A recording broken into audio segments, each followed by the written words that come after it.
अस्सलाम वालेकुम। आज हमने जो डिस्कस करना है वो है पल्मोनरी वेंटिलेशन। हमने रिस्पिरेटरी सिस्टम स्टार्ट कर दिया, ठीक है? तो इसमें सबसे पहले हम जो है functional anatomy of the respiratory system discuss करेंगे, जिसमें सबसे पहले देखें विबल क्लासिफिकेशन है जो from trachea to the alveolar sac. The airways divided 23 times जो है वो डिवाइड करे, ठीक है? ट्रेकिया इज द जनरेशन 0 है। ये क्वेश्चन आपसे पूछा जाता है कि अकॉर्डिंग टू द विबल क्लासिफिकेशन जो ट्रेकिया है वो कौन सी जनरेशन है, वो जनरेशन कौन सी है, जीरो जनरेशन है। अब हम डिफरेंट जनरेशन चेक करेंगे कौन कौन सी होती हैं और उसके अकॉर्डिंग जो है हम देखेंगे, ठीक है? इसमें फर्स्ट हम डिफरेंट जनरेशन देखेंगे। इसमें ट्रेकिया जो है जीरो जनरेशन पे है। नेक्स्ट जो फर्स्ट जनरेशन पे है वो मेन ब्रेन स्टेम है, ठीक है? ये आपने बहुत टेबल बना लेना है या इसको आपने याद कर लेना है। देन ब्रोंकाई जो है वो सेकंड जनरेशन में होती है। ब्रोंकाई सेकंड जनरेशन में, ठीक है? ब्रोंकाई कार्टिलेज होते हैं इसमें। नेक्स्ट है कंडक्टिंग एयरवे सिस्टम है एनाटॉमिकल। ये जो कंडक्टिंग एयरवे सिस्टम होता है ये वाला, ये एनाटॉमिकल डेड स्पेस होती है। मींस के ये जो कंडक्टिंग मींस ये जस्ट पासेज लाइक ये पाथवे होता है जस्ट पासेज के लिए, हवा के इंटर होने के लिए। इसमें से जो है वो एक्सचेंज नहीं होती, एयर की एक्सचेंज नहीं होती, इसलिए हम इसको anatomical dead space mean dead space के यहाँ से हवा जो है ऑक्सीजन जो है वो एक्सचेंज नहीं होती, इसलिए इसको डेड स्पेस कहते हैं। नेक्स्ट जो है वो जो 2 से 10 तक जो होती हैं, ठीक है, ठीक है, वो सारी जो है वो ब्रोंकाई होती हैं। देन 11th, ठीक है, और 12 और उसके बाद जो 16 जो है 16 लेवल पे टर्मिनल ब्रोंक्यूल्स होती हैं। और 11 से 19 तक जो होती हैं ब्रोंक्यूल्स होती है ना, इसमें नो कार्टिलेज इस एरिया में होता है। और एल्वोलस, ठीक है, एल्वोलस इस एरिया से स्टार्ट होती है। ये एल्वोलस 17 जनरेशन जो है वो यहाँ से एल्वोलस स्टार्ट होती है। एल्वोलस कहाँ से स्टार्ट होती है? 17 जनरेशन से। देन रिस्पिरेटरी ब्रोंक्यूल्स होती हैं, ठीक है। और 18, 19, 20, 21, 22, 23 जो है ये सारी ये एल्वुलर डक्ट और एल्वुलर सैक जो है ये एल्वुलर स्पेसिस बनाती हैं, ठीक है। ये सारी ये जनरेशन इतनी जो है ये एल्वुलर स्पेसिस है, जिसमें एल्वुलस, एल्वुलर डक्ट और एल्वुलस, और ये सारा जो है ये कंडक्टिंग जोन होता है। लाइक इसमें से सॉरी इसमें से हवा जो है ऑक्सीजन की एक्सचेंज होती है, ठीक है। तो ये जस्ट एनाटॉमी थी और ये टेबल आपने जो है वो याद रखना है सबने। देन कंडक्टिंग जोन और एक्सचेंज या रिस्पिरेटरी जोन जो है हम इसको डिस्कस करेंगे। जो कंडक्टिंग जोन होता है, first 16 generation including the nose, lips consist of bronchi up to 10 generation and terminal bronchioles from generation 11 to 16 जो होते हैं ये conducting zone होती हैं। conducting zone means कि ये जस्ट एक्स जो है वो हवा के पासेज के लिए होती है। लाइक वहां से जो है वो एयर इंटर होती है और बाहर निकलती है, लेकिन उसमें से एक्सचेंज नहीं होती। लेकिन जो एक्सचेंज या रिस्पिरेटरी जोन होती है वो 7th जनरेशन होती हैं। कितनी जनरेशन होती है? 7th। ये क्वेश्चन आ सकता है, ठीक है। ये जितने भी आपने याद रखना है, जितने भी हाईलाइटेड पॉइंट है, ये सारे क्वेश्चन है। ये सारे क्वेश्चन आपसे पूछे जा सकते हैं। Consist of respiratory bronchioles. अब रिस्पिरेटरी ब्रोंक्यूल्स कितनी होती हैं? 17 से 19 तक होती हैं। और एल्वुलर डक्ट जो होती है जनरेशन होती है 20 से 22 तक एल्वुलर होती है, ठीक है।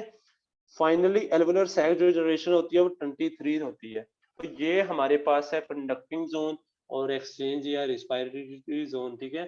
तो आपने इसको देखना है, ऊपर टेबल को याद रखना है। नेक्स्ट हम डिस्कस करेंगे जो हमारे पास है, जो आपको मैंने क्वेश्चन देने या किसी भी बोर्ड के एग्जाम में जो क्वेश्चन आ सकते हैं और पास पेपर में आए हैं, मैंने उनको कलेक्ट किया है इसमें, ठीक है। नेक्स्ट टाइम जो आपको जितने भी पास पेपर के जो क्वेश्चन होंगे वो भी मिला करेंगे इसमें, ठीक है।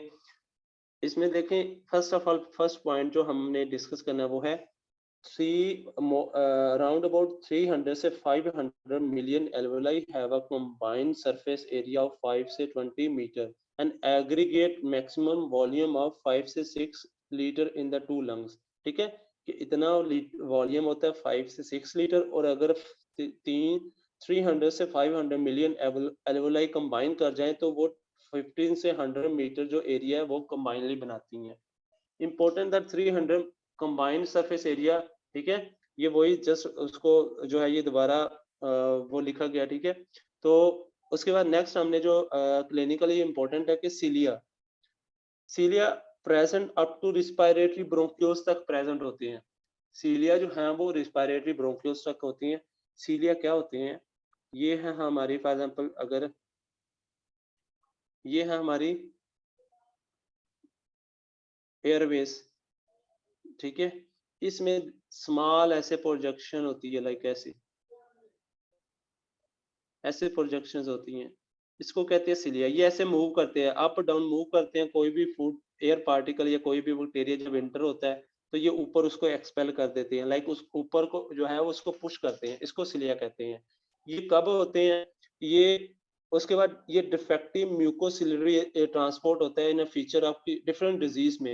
ये कार्टाजेंडर सिंड्रोम, इसमें कार्टाजेंडर सिंड्रोम में क्या होता है कि इसमें जो सिलिया होते हैं उसमें डिफेक्टिव हो जाता है, ठीक है? प्रॉपर नहीं होता है, जिसकी वजह से जो म्यूकोसिलरी ट्रांसपोर्ट सिस्टम है डिफेक्ट हो जाता है। और यंग सिंड्रोम में ये सारे क्वेश्चन है, ठीक है? यंग सिंड्रोम में डिफेक्ट होता है और कार्टाजेंडर सिंड्रोम में डिफेक्ट होता है और सिलरी डिस्क मोटेलिटी सिंड्रोम में डिफेक्ट होता है, ठीक है? और उसके बाद रिपीटेड साइनोपल्मोनरी इन्फेक्शन, क्योंकि हमारे जितने भी साइनस होते हैं और साइनस मींस फ्रंटल, एथमाइडल, ज़ाइगोमेटिक साइनस, ये सारे साइनस में सीलिया होते हैं, तो वो ज़्यादा उसमें इन्फेक्शन होगा क्योंकि वो क्लियरनेस नहीं होगी, तो ज़्यादा इन्फेक्शन होंगे चांसेस। और ब्रोंकियोटेसिस हो गया। ब्रोंकियोटेसिस क्या होता है? ये अबनॉर्मल डायलिटेशन होती है, ठीक है? Abnormal dilatation of the bronchioles की कोई भी क्रोनिक इन्फ्लेमेशन रिएक्शन जो है वो हमारे ब्रोंकियोल्स को अबनॉर्मली डायलेट कर देती है, जिसको जो है वो ब्रोंकियोटेसिस कहते हैं, ठीक है? अब जो कार्टाजेंडर सिंड्रोम होता है, इसमें एक और डिफेक्ट भी होता है। इसमें मोस्ट कॉमनली जो है इनफर्टिलिटी भी होती है, इनफर्टिलिटी होती है। मोस्ट कॉमनली ये इनफर्टिलिटी जो होती है वो मेल में होती है। अब मैं आपको इसका मैकेनिज्म बताता हूँ कि मेल में हमें पता है कि स्पर्म होता है और उसमें क्या होता है, सिलिया होती है। उसका जो है मूव का, लेकिन इसमें डिफेक्ट सिलिया में होता है, मीन्स कि ये जो सिलिया है इसका मूवमेंट जो है इम्पेयर हो जाती है। जब ये इम्पेयर होती है तो क्या होता है, जब ये फीमेल की वजाइना में जाता है ये मूव नहीं करता, आगे मूव नहीं करता। मीन्स के मैच्योरेशन के अम्पुला ऑफ जो फीमेल का ट्रैक होता है यूट्रस में, जो फ़्लैपियन ट्यूब में अम्पुला होता है जहाँ पे फर्टिलाइज़ेशन होती है, उस एरिया पे नहीं पहुँच जाता है, जिसकी वजह से इनफर्टिलिटी होती है, ठीक है? कार्टाजेंडर सिंड्रोम में। और मोस्ट कॉमनली इसमें जो है वो साइटस इन्वर्सिस भी होता है। साइटस इन्वर्सिस मीन्स तो जितने भी ऑर्गन्स हैं इन वर्सिस वो जो है वो उल्टी पोजीशन पे, लाइक हार्ट जो है वो राइट साइड को होता है, स्टमक जो है वो राइट पे होता है और लेफ्ट पे होता है वो राइट साइड किया जाता है। और लिवर हमारा जो है वो normally left side right side पे होता है, वो लेफ्ट साइड पे चला जाता है। मीन्स कि इनकी ट्रांसपोजिशन हो जाती है। और डेक्स्ट्रोकार्डिया होता है। डेक्स्ट्रोकार्डिया मीन्स के हमारा जो हार्ट है वो मोस्टली लेफ्ट साइडेड की तरफ होता है, वो राइट साइडेड की तरफ हो जाता है। तो ये इसमें क्लिनिकल फीचर्स होती हैं कार्टाजेंडन सिंड्रोम में। नेक्स्ट हमने जो डिस्कस करना है वो कार्टिलेज एंड सब mucosal glands only in cartilage. और सब म्यूकोसल ग्लैंड होते हैं किस में होती हैं? ट्रेकिया और ब्रोंकाई में होती हैं। ये भी क्वेश्चन है, आपसे क्वेश्चन पूछ लेते हैं कि कार्टिलेज और सब म्यूकोसल ग्लैंड होती हैं कहाँ पे होती हैं? ट्रेकिया और ब्रोंकाई में। उसके बाद smooth muscles, smooth muscle maximum कहाँ पे होती हैं? टर्मिनल ब्रोंक्यूल्स में होती हैं। क्वेश्चन है ये भी कि smooth muscles present maximally present in which area? Terminal bronchioles में जो है स्मूथ मसल्स प्रेजेंट होती हैं। नेक्स्ट हमने जो डिस्कस करना है वो है क्लारा सेल्स। ये स्पेशल नॉन सिलिएटेड सेल्स होती हैं। क्या होते हैं? Clara cells present in the bronchioles में होती हैं। They secrete the surfactant proteins produce करते हैं जो कि SPB means surfactant protein B produce करती हैं। दैट लाइंस दो ब्रोंक्यूल्स को लाइन करती हैं, play role in the defence system of airways में, ठीक है? They are the stem cell responsible for regeneration of the ciliated epithelium. के जो क्लारा सेल्स होते हैं वो एक्ट करते हैं as a stem cell. Like वो क्या काम करते हैं? वो रीजनरेशन ऑफ सिलिएटेड एपिथेलियम जो है या टर्मिनल ब्रोंक्यूल्स है उसकी रीजनरेशन करते हैं। हेल्प इन जीनोबायोटिक मेटाबॉलिज्म, ठीक है? जीनोबायोटिक मेटाबॉलिज्म क्या होता है कि जो भी हम कोई ड्रग देते हैं, ड्रग वगैरह देते हैं, इनहेलेशन ड्रग देते हैं, ठीक है? लाइक कोई भी ड्रग देते हैं तो उनकी जो है वो उनको मेटाबोलाइज करता है साइटोक्रोम P450 मोनोऑक्सीजिनेज सिस्टम के थ्रू, ठीक है? ये एंजाइम होता है साइटोक्रोम। ये एंजाइम क्वेश्चन आ सकते हैं, उसके थ्रू जो है ये मेटाबोलाइज करते हैं। क्लारा सेल सिक्रीट प्रोटीन जो है वो CC10, ठीक है? प्रोटीन सिक्रीट करते हैं जो कि इन्फ्लेमेटरी रिस्पांस को जो है वो रेगुलेट करती हैं और use as Clara cell marker. Question है ये भी, क्लारा सेल मार्कर जो है वो CC10 प्रोटीन है। produces 16 kd protein known as clara cell secretory protein, ठीक है, CC16, which is an abundant component of the airways में abundant component होता है airway secretion। Next, chronic lung disease में जो होता है like chronic obstructive lung disease, most commonly जो COPD में जो होते हैं वो एस्थमा होता है, ठीक है। उसके बाद होता है एम्फाइसीमा, ठीक है, और उसके बाद एटेलेक्टेसिस वगैरह जो है इसमें इन्वॉल्व होते हैं COPD में। ESMA associated with change in the abundance of, ये जो प्रोटीन होती है CC16 इसमें चेंज हो जाती है और ये यूज होती है as a measurable pulmonary marker in the bronchoalveolar lavage fluid and serum में जो है वो हम इसको मार्कर के तौर पे यूज करते हैं। Secretion of CC16 into the bronchial tree decrease during lungs injury, कि डेफिनेटली ये डिफेंस सिस्टम करती है, कोई भी लंग्स इंजरी होगी तो अगर तो इसकी सिक्रीशन जो है वो कम हो जाएगी, हाई चांसेस हो जाएंगे इन्फेक्शन के। तो ये थी क्लारा सेल्स इंपॉर्टेंस। अभी हम जो है डिफरेंट जो है वो आपको हिस्टोलॉजी करवा रहा हूँ लंग्स की, ठीक है। उसके बाद अनोटमी, अनोटमी हम कर चुके हैं, हिस्टोलॉजी करवा रहा हूँ क्लिनिकल पॉइंट के लिए जो इम्पोर्टेंट है। तो ये थे क्लारा सेल्स और इनकी जो है वो इम्पोर्टेंस। नेक्स्ट हमने जो डिस्कस करना है इसमें देखें कि ये इसमें होते हैं गोबलेट सेल्स जो कि म्यूकस सिक्रीट करते हैं। गोबलेट सेल क्या सिक्रीट करते हैं? म्यूकस, ब्रोंकस में। देन सिलिएटेड सेल्स होते हैं जो कि सिलिएटेड सेल, ये सिलिया होते हैं ऐसे, जो कि स्विप करते हैं डेब्राइजमेंट, मींस के ऊपर को ऐसे बाहर निकालते हैं।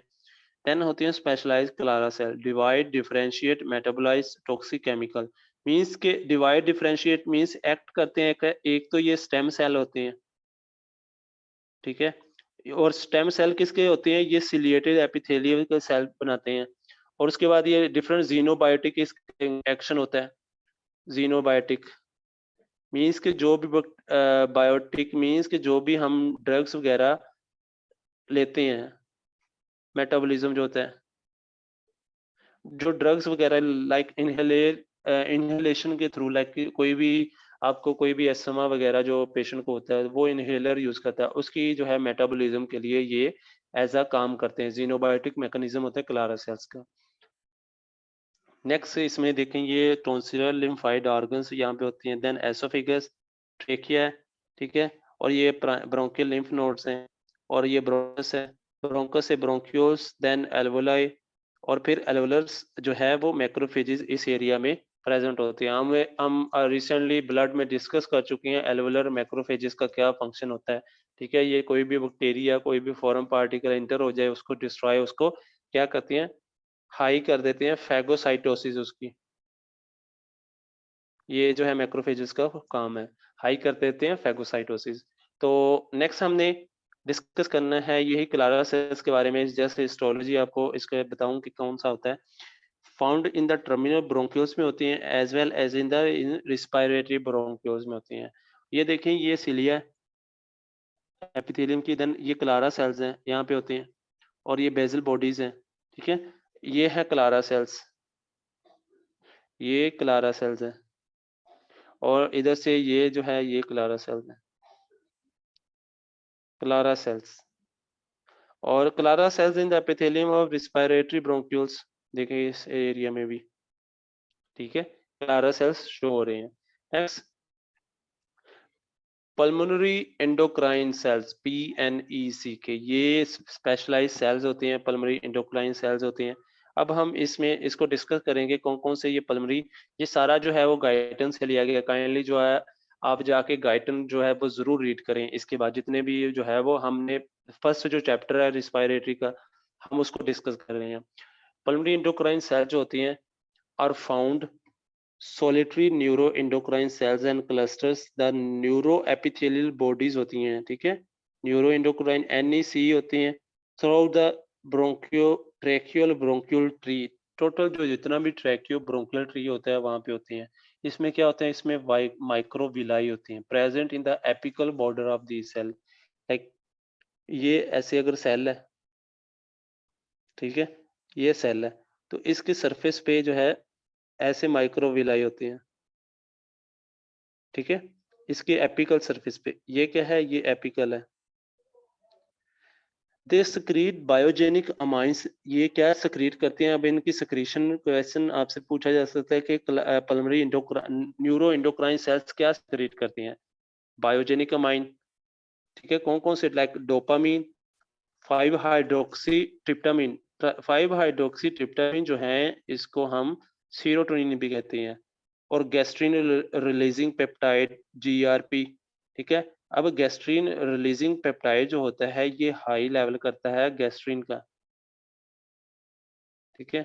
अब गैस्ट्रिन ने जाके क्या करना होता है, काम एक्टिवेट करता है हमारे पाराइटल सेल्स को, पाराइटल सेल्स। अब ये पाराइटल सेल्स दो दो जगह पे होती हैं, ठीक है, हमारे स्टमक में। कहाँ पे होती है? स्टमक में।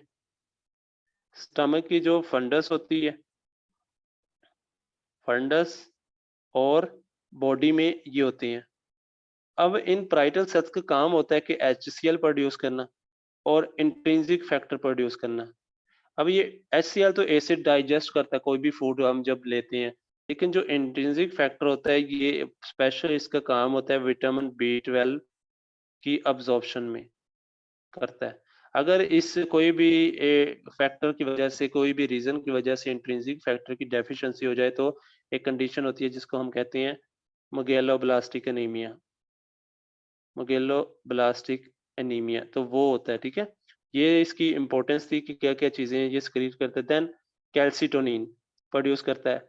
कैल्सिटोनिन जो है वो हार्मोन होता है जो कि हमारे ब्लड में डिक्रीज करता है कैल्शियम के लेवल को, डिक्रीज करता है, ठीक है। ये इस कैल्सिटोनिन का काम क्या होता है? कैल्सिटोनिन जो है ये वो हार्मोन होता है, ठीक है, जो कि ये हमारा ब्लड है, इसमें हाई कैल्शियम, इसका काम है। अब ये कैल्सिटोनिन, ठीक है, ये पैराफोलिकुलर सेल्स प्रोड्यूस करते हैं, हमारे थायराइड ग्लैंड में होते हैं पैराफोलिकुलर सेल्स। पैराफोलिकुलर सेल जो हैं वो कैल्सिटोनिन प्रोड्यूस करते हैं। इनका काम क्या है? ये अगर हमारी बोन्स हैं, ठीक है, तो इनमें जो है वो कैल्शियम को एक्सेसिवली ऐसे डिपॉजिट करवा देता है। लाइक जस्ट मीन्स के ब्लड से निकाल के हमारे बोन में डिपॉजिट करवा देता है, और ये अल्टीमेटली डिक्रीज करता है कैल्शियम को इन ब्लड। ये इसका फंक्शन है। ये पैराफोलिकुलर सेल्स ऑफ थायराइड के पैराफोलिकुलर सेल्स होते हैं, वहां से ये रिलीज होता है। नेक्स्ट हमने डिस्कस करना है सबस्टांस पी। सबस्टांस पी जो होती है ये एक्सेसिव वेजोडाइलेटर होते हैं। सोमेटोस्टेटिन जो है ये जो है वो रिलीज होता है यहाँ से। क्रोमोग्रेनिन ए और साइनेप्टोफाइसिन जो है यहाँ से रिलीज होते हैं। P NEC play role in chemoreceptors, ठीक है, इन हाइपोक्सिया। डेफिनेटली हाइपोक्सिया में कीमोरिसेप्टर लाइक उसको डिटेक्ट करते हैं जब लो लेवल ऑफ ऑक्सीजन होती है। हाइपर कैपनिया मीन्स के हाई लेवल ऑफ जो है कार्बन डाइऑक्साइड उसको डिटेक्ट करते हैं। और regulate the pulmonary blood flow, control bronchial tone को कंट्रोल करते हैं, मॉड्यूलेट करते हैं, इम्यून रिस्पांस को मेंटेन करते हैं, system cell niches clear cell regeneration, Clara cell regeneration जो है उसमें हेल्प करते हैं neuroendocrine cells. More numerous in a fetus than in adult, ये ज्यादा किस में होते हैं? फीटस में हाई होते हैं। हाइपरप्लेजिया, हाइपरप्लेजिया जो है वो किस में होता है? सडन इन्फेंट डेथ सिंड्रोम में जो है इसका हाइपरप्लेजिया मीन्स हाई ज्यादा सेल्स हो जाएंगे, तो उसको हाइपरप्लेजिया होता है। वो ISIDS में जो है वो ज्यादा होंगे। Next, they appear to be the cell of a reason for a rare bronchial tumour, like कौन डिफरेंट डिफरेंट इससे जो है वो ब्रोंकियल ट्यूमर अराइज हो सकती हैं। कौन सा ब्रोंकियल ट्यूमर? ब्रोंकियल कार्सिनॉइड, ठीक है, ब्रोंकियल कार्सिनॉइड। और ब्रोंकियल कार्सिनॉइड, वो कार्सिनॉइड हमेशा वो ट्यूमर होता है जो कि सीरोटोनिन प्रोड्यूस करता है, हमेशा याद रखना है। मोस्ट कॉमनली ये अपेंडिक्स में भी होता है, लेकिन यहाँ पे ब्रोंकियल है तो है, लेकिन अगर कार्सिनॉइड आ जाए तो ये अपेंडिक्स में भी होता है, ठीक है, अपेंडिक्स में होता है, फिर इलियम में भी होता है, स्मॉल इंटेस्टाइन में भी। ये सारे हार्मोन जो हैं ये सीरोटोनिन प्रोड्यूस करते हैं। अब हमने पढ़ा था ऊपर कि ये सेल एक जो है वो सीरोटोनिन भी प्रोड्यूस करता है, ये सीरोटोनिन। तो डेफिनेटली जब ब्रोंकियल कार्सिनॉइड हो गया तो जब ट्यूमर होगा मींस के उसके एक्सेसिवली वो सेल ज्यादा प्रोड्यूस होंगे। जब सेल ज्यादा होंगे तो ज्यादा जो है वो सीरोटोनिन प्रोड्यूस करेंगे, ठीक है। तो इसको ब्रोंकियल कार्सिनॉइड जो है वो ट्यूमर कहते हैं। इंटरवेंशन जो है predominantly by the vagal afferent fibre जो है drive from the nodose ganglion but is still not confirmated कि इसको जस्ट जो है वो वेगल एफरेंट फाइबर सप्लाई करते हैं। वेगल नर्व जो हमारी 10th क्रेनियल नर्व होती है वो इसको सप्लाई करती है। तो ये हमारे थे poly endocrine neuro endocrine cells. I hope ये आपको जो है वो क्लियर हो चुका होगा कि पॉली एंडोक्राइन सेल्स क्या होती हैं। मोस्ट इंपोर्टेंट आपने इसका जो है वो स्ट्रक्चर याद रखना है। इसके ये कौन कौन सी चीजें जो है वो सक्रिएट करता है वो आपने याद रखनी है। और उसके अलावा जो है इसका फंक्शन, ठीक है। और इसमें जो कैंसर होता है ब्रोंकियल कार्सिनॉइड, ये क्वेश्चन है सारे इंपॉर्टेंट जो क्वेश्चन है वो आपसे पूछे जा सकते हैं। इसको कौन सी नर्व इन सेल्स को सप्लाई करती है? वेगस नर्व सप्लाई करती है। नेक्स्ट हमने जो डिस्कस करना है वो है types of cells in alveolar epithelium में जो है वो सेल्स की टाइप्स है उनको हमने डिस्कस करना है। कौन कौन से सेल्स होते हैं एल्वेओलर एपिथेलियम में? 3 टाइप्स होते हैं। ये क्वेश्चन है, कितने टाइप्स होती हैं? 3 क्वेश्चन है, ठीक है। ये इंपॉर्टेंट। तो टाइप 1, टाइप 2 और टाइप 3। अब जो टाइप 1 है उसके बारे में हम डिस्कस करेंगे कौन कौन सा होता है। एल्वेओलर एपिथेलियल सेल जो होते हैं वो टाइप 1 कौन सा होता है? देयर फॉर्म द मेन, ये क्या बनाती हैं? ये मेन लाइनिंग, ठीक है, बनाते हैं एल्वेओलर एपिथेलियल सेल्स की। और मच थिनर होते हैं ये कवर करते हैं 90 से 95% of the एल्वेओलर surface and present the shortest route for, ये होते हैं शॉर्टेस्ट रूट होते हैं गैस एक्सचेंज के लिए। Fluid transport is also possible by the aquaporin 5, इसमें special type of aquaporin channels होते हैं, ठीक है। 5 होते हैं डिफरेंट, इसमें 5 होते हैं लेकिन डिफरेंट चैनल्स होते हैं। लाइक एक्वापोरिन 2 होती है, ठीक है। V2 रिसेप्टर्स होते हैं। वो एक्वापोरिन 2 जो होती है वो डिस्टल नेफ्रॉन में होती है जहाँ पे ADH लगता है, वाटर की रीअब्जॉर्प्शन करता है, मींस के फ्लूइड को ट्रांसपोर्ट करता है, रीअब्जॉर्प्शन करता है। इसी तरह इसमें एक्वापोरिन 5 होती है जो कि फ्लूइड को ट्रांसपोर्ट करती है। देन है टाइप 5, ठीक है। टाइप 5 जो होती है वो ग्रैनुलर नीमोसाइट्स होते हैं, इसमें थिक साइटोप्लाज्म होते हैं। और टाइप 2 सेल्स होती हैं स्फीरिकल नीमोसाइट्स इनको कहते हैं, which comprise only 5% alveolar surface होते हैं, ठीक है। 5% होती है एल्वेओलर सरफेस की। Constitute 60% of the alveolar epithelial cells और 10 to 50% of the all lungs cells होते हैं इसमें। नेक्स्ट हमने जो टाइप 3 है वो डिस्कस करना है। ये निमोसाइट सेल या ब्रश सेल्स इनको कहते हैं। इसमें है माइक्रोविलाई होते हैं। these सेल में लाई एडजेसेंट टू आइदर टाइप 1 और टाइप 2 के जो है एडजेसेंट, तो इसका इतना कोई फंक्शन नहीं होता। Has been attribute to the alveolar I may brush with certainty, जैसे इसको ब्रश सेल होती है इतना ये इंपॉर्टेंस नहीं है। जो फर्स्ट और सेकंड टाइप है वो बहुत इंपॉर्टेंट है, ठीक है। जो फर्स्ट है वो एक लाइनिंग करते हैं एल्वेओलर सरफेस की और गैस एक्सचेंज में हेल्प करते हैं। और एक उसमें फ्लूइड ट्रांसपोर्ट करते हैं थ्रू एक्वापोरिन 5 चैनल के थ्रू। ये क्वेश्चन है, एक्वापोरिन 5 चैनल आ सकते हैं, फ्लूइड ट्रांसपोर्ट करते हैं। ये जितने भी मैं जिनको अंडरलाइन या सर्कल लगाता हूँ ये सारे क्वेश्चन होते हैं, इंपॉर्टेंट होते हैं, इनको अपने अपने नोटबुक में लिखना होता है। टाइप 2 जो होते हैं ग्रैनुलर निमोसाइट्स होते हैं। टाइप 2 जो होते हैं स्फेरिकल निमोसाइट्स होते हैं, ठीक है। उसके बाद टाइप 3 जस्ट ब्रश होते हैं, उसमें माइक्रोविलाई होते हैं, जस्ट ब्रशिंग करते हैं। लाइक उस पे ये सेल है, उस पे ऐसे विलाई होते हैं जो कि ऐसे ऐसे ब्रशिंग करते हैं उस एरिया की। एल्वोलाई, ये है वेंटिलेशन, लाइक एयर इंटर होती है और एयर जो है वो बाहर मूव करती है। इसमें ब्लड सेल, और देखिए ये टाइप 1 निमोसाइट्स हैं और ये टाइप 2 निमोसाइट्स हैं, जस्ट एल्वोलर एपिथेलियल सेल्स हैं। आगे इंपॉर्टेंट जो स्ट्रक्चर आपने याद रखना है, 4 major function have been attributed to the alveolar cell, alveolar type 2 cells, ठीक है। कौन से 4 मेजर फंक्शन होते हैं जो कि एल्वोलर टाइप 2 सेल्स को जो है वो एट्रीब्यूट किए गए हैं? फर्स्ट ऑफ ऑल जो 1 है वो कौन सा होता है इसमें देखें। फर्स्ट फंक्शन जो है एल्वोलर टाइप 2 सेल जो करते हैं synthesize and secretion of surfactant produce करते हैं। ये क्वेश्चन है इंपॉर्टेंट सारे। Then secretion of anti protease alpha 1, anti trypsin और इंटरलूकिन 1 बीटा और इंटरलूकिन 8 जो है प्रोड्यूस करते हैं। और then second function xenobiotic metabolism, जो भी ड्रग्स वगैरह देते हैं उनकी मेटाबॉलिज्म करते हैं। Second transepithelial movement of water और सोल्यूट्स की जो है वो ट्रांस एपिथेलियल मूवमेंट करते हैं। Fourth reservation of the alveolar epithelium following the lung injury, ठीक है, जब भी कोई लंग्स इंजरी होती है तो एपिथेलियम जो डिस्ट्रॉय हो जाती है उसको दोबारा रिजनरेट करते हैं, उसमें जो है वो टाइप 2 हेल्प करते हैं। इनको इसलिए प्रोजेनिटर सेल पर टाइप 1 कहते हैं। प्रोजेनिटर मींस के एंसेस्टर होते हैं, मींस के जो न्यू सेल्स को ओरिजिनेट, जिनसे न्यू सेल बन सकती हैं। तो ये इंपॉर्टेंट फंक्शन थे, ये काइंडली आपने इसको नोट कर लेना ये सारे। Four major component of respiration के जो फोर मेजर कंपोनेंट हैं, हम रिस्पायरेशन पढ़ेंगे, क्या होती है इंस्पायरेशन, एक्सलेशन, ठीक है। हम जो already histological point of view जो है रिस्पायरेटरी सिस्टम का वो उसको डिस्कस कर चुके हैं। और नेक्स्ट हम जो है देखेंगे फर्स्ट ऑफ ऑल जो है वो फोर मेजर कंपोनेंट है रिस्पायरेटरी सिस्टम के, वो कौन से? पल्मोनरी वेंटिलेशन होती है, which means the inflow and outflow of air between the atmosphere और lungs alveoli में होते हैं, इसको pulmonary ventilation कहते हैं।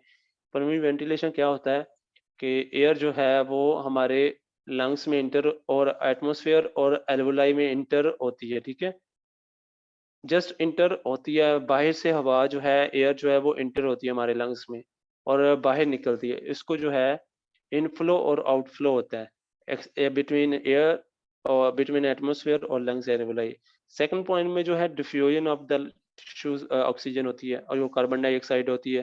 डेफिनेटली मीन्स के जो है वो हमारा ऑक्सीजन जो है एल्वोलाई से ब्लड में जाएगा और ब्लड से कार्बन डाइऑक्साइड जो है वो, फॉर एग्जाम्पल ये है हमारी ब्लड वेसल और ये है एल्वोलाई, एल्वोलाई ये है ब्लड वेसल। तो इससे क्या है, इससे ये कार्बन डाइऑक्साइड जो है ये इंटर होगी और यहाँ से ऑक्सीजन जो है इस तरह इंटर होगी, इसको डिफ्यूज ऑक्सीजन कहेंगे। नेक्स्ट थर्ड जो पॉइंट है कि transport of oxygen and carbon dioxide in the blood and body. अब ये ऑक्सीजन यहाँ पे हो गई, अब डेफिनेटली ये ऑक्सीजन जो है ये क्या होगा, हीमोग्लोबिन के साथ अटैच होगी, ठीक है, ऐसे ऑक्सीजन अटैच होगी इसके साथ। अब ये मूव करेगी, ये टिश्यू है हमारा, टिश्यू, तो इसको जो है वो ऑक्सीजन ऐसे सप्लाई देगी और फिर हीमोग्लोबिन जो है वो कार्बन डाइऑक्साइड को लेके जो है वो लंग्स में जाएगी, ठीक है। तो ये जो है इस तरह होता है। देन फोर्थ है रेगुलेशन ऑफ वेंटिलेशन, जो है वो रेगुलेशन, हम उसको कैसे ये रेगुलेट होता है वेंटिलेशन, तो हम उसको डिस्कस करेंगे। देन है mechanics of the pulmonary ventilation के जो डिफरेंट मैकेनिक्स होते हैं, muscles that cause a lungs expansion and contraction, कि वो कौन से मसल हैं जो लंग्स को एक्सपेंशन करते हैं और कंट्रैक्शन करते हैं। काइंडली आप गाइटन पढ़ें, गाइटन में ये सारे मसल सेम लिखे हुए हैं, ठीक है, फर्स्ट जो पेजेस हैं उनके उसमें सारे ये मसल्स लिखे हैं, आपने काइंडली गाइटन जरूर पढ़नी है इसमें। Lungs can be extended and contracted in two ways में होती हैं, कैसे ये एक्सपेंड होते हैं? By downward and upward movement of the diaphragm to lengthen और शॉर्टन द चेस्ट कैविटी, ठीक है। इस तरह जो है ये हमारे क्या करते हैं, हमारे जो है वो पल्मोनरी वेंटिलेशन करते हैं। नेक्स्ट क्या काम करती हैं? बाय एलिवेशन और depression of the ribs increase और decrease the anterior posterior diameter of chest cavity. Elevation या डिप्रेशन करते हैं, ठीक है, इंटीरियर, और इस तरह जो है चेस्ट कैविटी को जो है वो ज्यादा एक्सपेंड करती हैं। Normal quiet breathing is accompanied almost entirely by movement of the diaphragm, कि नॉर्मली जो क्वाइट ब्रीथिंग होती है वो कौन सी किस मसल के थ्रू होती है? डायाफ्राम के थ्रू होती है। ये क्वेश्चन है, इंपॉर्टेंट है ये पॉइंट। ड्यूरिंग इंस्पायरेशन, इंस्पायरेशन में क्या होता है? Contraction of diaphragm pull the lower surface of lungs downward, then during expiration diaphragm simply relax and the elastic recoil of the lungs, chest wall and abdominal structure compress the lungs and expel the air. The second method for expanding the lungs is raise the rib cage, ठीक है। Next है all muscles that elevate the chest cage are classified as, जितने भी, ये important ये point है, बहुत important, जितने भी मसल जो हैं वो एलिवेट करते हैं रिब केज के, वो सारे मसल्स ऑफ इंस्पायरेशन होंगे। देखें जब एलिवेट होगा तो डेफिनेटली क्या होगा, हमारा मसल जब एलिवेट होगा, हमारे चेस्ट कैविटी एलिवेट होगी, मीन्स के हमारे लंग्स को एक्सपेंड होने के लिए मोर वॉल्यूम जो है वो प्रोवाइड होगा, वो ज़्यादा एक्सपेंड होंगे और मोर एयर जो है वो एटमॉस्फेयर से हमारे लंग्स में एंटर होगी। Next, the muscle that depress the chest cavity, जो मसल डिप्रेस करते हैं उनको हम एक्सपायरेटरी मसल्स कहते हैं। डेफिनेटली जो मसल एक्सप्रेस करेंगे वो हमारे इंट्राथोरेसिक प्रेशर को जो है वो डिक्रीज कर देंगे। मीन्स हमारे लंग्स के ऊपर ज्यादा प्रेशर लगाएंगे और हमारा लंग्स जो है वो कंट्रैक्ट हो जाएंगे, स्क्वीज हो जाएंगे और जो उसमें एयर होगी वो उसको एक्सेल कर देंगे, उसको बाहर आउट मूव कर देंगे। इसको एक्सपायरेशन कहते हैं। तो नेक्स्ट हमने जो देखना है कि मसल्स ऑफ वेंटिलेशन है। मसल्स ऑफ वेंटिलेशन में जो एसेसरी मसल ऑफ इनहेलेशन के जो मसल्स हैं वो कौन कौन सी होती हैं? स्टर्नोक्लाइडोमास्टाइड मसल्स, स्क्लेनी, ये मसल जो होता है ये स्क्लेनी मसल है। नेक्स्ट है पेक्टोरलिस माइनर मसल, ठीक है, और सीरेटस इंटीरियर मसल। ये सारे जो हैं एसेसरी मसल होते हैं इनहेलेशन में, एसेसरी। लेकिन ये एसेसरी उस वक्त होते हैं जब हमारा जो है वो ज्यादा हमें सांस लेने की जरूरत होती है, लाइक जब हमारा डायाफ्राम प्रॉपर वर्क नहीं करता। और जो प्राइमरी, ये इंपॉर्टेंट पॉइंट है कि primary muscle of inhalation is the diaphragm, ठीक है। प्राइमरी मसल जो इनहेलेशन का होता है वो कौन सा होता है? डायाफ्राम होता है। नेक्स्ट है primary muscle of inhalation external cleidomastoid muscle, ठीक है। यहाँ पे इनहेलेशन नहीं लगाएंगे, इसको एक्सहेलेशन लगाएंगे, ठीक है, एक्सहेलेशन। ये मिस्टेक है यहाँ पे। जो एक्सहेलेशन जो है उसका प्राइमरी मसल जो होता है वो एक्सटर्नल इंटरकोर्सल मसल होता है। देन एसेसरी मसल ऑफ जो एक्सहेलेशन में यूज होते हैं, intercostal muscle, transverse thoracic muscle. ये ऑलरेडी हम इंटरकोस्टल मसल, इसीलिए मैंने आपको जो है वो थोरेक्स एनाटॉमी पहले फिनिश करवाई, क्योंकि मैंने आपको सीवीएस और रिस्पायरेटरी सिस्टम करवाया ताकि आपको मसल पता होने चाहिए कौन कौन सी मसल्स होती हैं, क्या उनके फंक्शन होते हैं। देन एक्सटर्नल ओब्लिक मसल जो है वो जो है वो एक्सहेलेशन करता है, रेक्टस एब्डोमिनस। रेक्टस एब्डोमिनस ये इंटीरियर एब्डोमिनल वॉल का मसल होता है जो कि वर्टिकली मूव करता है अप से डाउन की तरफ, जो कि हमारी सेवंथ और एट रिब्स के साथ अटैच होकर नीचे अटैच होता है। नेक्स्ट है इंटरनल ऑब्लिक मसल, ठीक है। ये एब्डोमिनल मसल्स होती हैं, एक्सटर्नल, इंटरनल, ऑब्लिक, ये जो है सारे एक्सेसरी मसल्स हैं एक्सहेलेशन के। तो आपने ये डायग्राम बना लेनी है सिंपल सी, और जो है इनको याद रखना है ये मसल। अगर नहीं बनाना तो पीपीटी में ऑलरेडी है, तो आप पीपीटी रिवाइज करें, बार बार जो है ये लेक्चर पीपीटी पढ़ें। Muscles of ventilation, muscle that raise the rib cage, ये इंपॉर्टेंट पॉइंट्स है, क्वेश्चन आपसे पूछा जा सकते हैं। Sternocleidomastoid which lift upward on the sternum, interior serratus muscle होता है सेकंड, जो कि lift many of the ribs को लिफ्ट करता है। स्क्लेनी मसल होता है, ठीक है, which lift the first two ribs. तो देखें अब सीरेटस इंटीरियर मसल, अगर हमें ये एसेसरी मसल अगर ये पैरालाइज हो जाए, लॉन्ग थोरेसिक नर्व इसको सप्लाई करती है, पैरालाइज हो जाए तो हमें डिफिकल्टी, रिस्पायरेटरी कंप्रोमाइज हो जाएगा हमारा। और उसके बाद जो मसल जो होती हैं वो रिब के को जो है वो ऊपर करती हैं, वो होती हैं एक्सटर्नल इंटरकोस्टल मसल्स। कौन सी होती हैं? External intercostal muscles. और muscles that pull the rib cage downward, जो मसल जो हैं वो रिब केज को डाउनवर्ड मूव करते हैं, वो होती हैं abdominal rectile muscles. And the internal intercostal muscle जो हैं ये डाउनवर्ड करते हैं। डाउनवर्ड मींस ये एक्सपायरेशन करवाते हैं, ठीक है। और जो एलिवेट करते हैं, रेस करती हैं, मींस कि ये इंस्पायरेटरी मसल्स होते हैं। ये आपसे ऐसे क्वेश्चन पूछा जा सकता है, इंस्पायरेटरी मसल्स होते हैं। तो ये सारे इंपॉर्टेंट पॉइंट्स से इनको आपने लिख लेना है। इंस्पायरेशन एंड एक्सपायरेशन जो मैकेनिज्म है अब हम उसको डिस्कस करेंगे। सबसे पहले जो है डिफरेंट ये मसल जो ऑलरेडी डिस्कस किए कि क्वाइट रिस्पायरेशन में जो मसल यूज होता है वो diaphragm is the main muscle होता है 75%, और एक्सटर्नल इंटरकोस्टल मसल 25% होता है। देन एक्सपायरेशन में जो होता है no expiratory muscle passively, like कोई भी expiratory muscle quiet quiet respiration में मीन्स कि अगर आप नॉर्मल कंडीशन में बैठे हैं तो एक्सपायरेटरी मसल कोई भी नहीं यूज होता। जो मसल हम ऑलरेडी इंस्पायरेशन में कॉन्ट्रैक्ट करते हैं वही रिलैक्स होते हैं, अपनी पोजीशन में नॉर्मल आते हैं, तो वो एक्सपायरेशन करते हैं। लेकिन जब फोर्सफुल कंट्रैक्शन होती है, फोर्सफुल कंट्रैक्शन में क्या होता है, इंस्पायरेटरी मसल जो होते हैं स्क्लेनिस, स्टेनोक्लाइडोमास्टाइड मसल यूज होते हैं, और एक्सपायरेशन में जो है इंटरनल इंटरकोस्टल मसल्स और इंटीरियर अब्डोमिनल मसल जो है वो यूज होते हैं। ठीक है, ये इंपॉर्टेंट पॉइंट है। तो नेक्स्ट मैकेनिज्म है कि contraction and expansion of the thoracic cage. Inspiration first देखिए, इंस्पायरेशन में जो है ये देखिए ऐसे रिब ऊपर को होती हैं, ऐसे पीछे को जाती हैं और इंटीरियरली ऐसे ऊपर को मूव करती हैं और नीचे को डायफ्राम मूव करता है। लाइक ये डायफ्रामेटिक सरफेस है, ये नीचे जो है वो कंट्रैक्शन करता है। ठीक है, और रिब जो है ये ऊपर को ऐसे एलिवेट हो जाती हैं। और नेक्स्ट जो है ये इंक्रीज वर्टिकल डायमीटर। ठीक है, और इंक्रीज करती है इंटीरियर पोस्टीरियर डायमीटर की, इंटीरियरली ऐसे मूव करती हैं। मींस कि ये सारी चीजें जो है लंग्स के एक्सपेंशन के लिए ज्यादा वॉल्यूम प्रोवाइड करती हैं। देन एक्सटर्नल इंटरकोस्टल जो है वो कंट्रैक्टेड हो गया, देन इंटरनल इंटरकोस्टल जो है वो रिलैक्स हो जाता है। तो इस तरह जो है हमारा क्या होता है, जो है वो ज्यादा स्पेस एरिया हो जाता है इंस्पायर, और इस तरह जो है एयर हमारे जो है लंग्स में इंटर होती है, यहाँ से इंस्पायरेशन होती है, एयर एंटर होती है। लेकिन जो जब एक्सपायरेशन होती है तो इसमें नॉर्मली कोई भी जो है वो मसल यूज नहीं होता इन क्वाइट एक्सपायरेशन। तो ये जस्ट अब्डोमिनल मसल कॉन्ट्रैक्ट होती हैं और ये डायाफ्राम ऊपर को चला जाता है, रिब्स नीचे को आ जाती हैं पोस्टीरियरली, और ये ऊपर को ऐसे नीचे आ जाता है और क्या होती है, एयर बाहर निकलती है और ये एक्सपायरेशन होती है। ठीक है, अब